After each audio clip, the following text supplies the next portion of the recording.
So tell me about pig All right, butchery. we're not butchering any pigs, number Yeah. one. Okay. All right, no Yes. matter how much you love bacon or Yes, ham or anything right. else. We're not doing that. Yeah. All right. So pig butchering is very popular. It's still very popular. They're trying to change the term because a lot of people don't like that term. So criminals have consciences. No, it's more the people, right? More the, yeah. But what it really is you have a lot of these folks out there. A lot of times it's lonely middle-aged men. Yeah. Okay, not me, folks. Yeah. Lonely middle-aged Yes. men.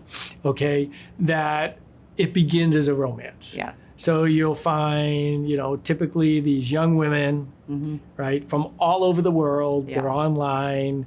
All of a sudden, they're talking to this, person, and they think they've found love. Yeah. And the woman introduces them to this great investment scheme.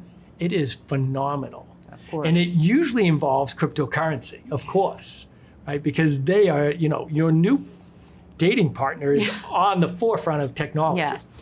So what happens is they kind of go through, they've been dating them for several months. Of course, not a real date. This is all virtual, online, but we promise to come visit each other or whatever that might be. And then, okay, so they say, hey, my friend has started this thing, on this cryptocurrency, name your coin of whatever you're using. He's a brilliant investor, like I can show you. And they'll send, let's say $2,000. And then all of a sudden in a month, their $2,000 has doubled.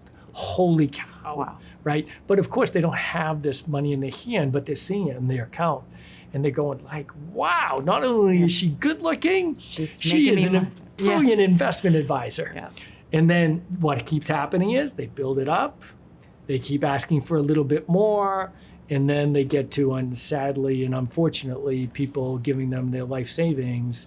And there have been, people that commit suicide because of the money they've lost. And when they find out that actually it's been a scheme and a scam.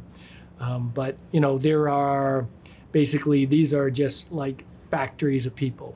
So imagine sort of a conference room full of just desks of, young women talking to people all over the world, kind of doing this over and over and over. So we're seeing some of the authorities in places like Vietnam and the Philippines trying to do a little bit more enforcement, because I think there's been some law enforcement entities in Europe and the US that have exerted maybe a little bit of pressure to do something.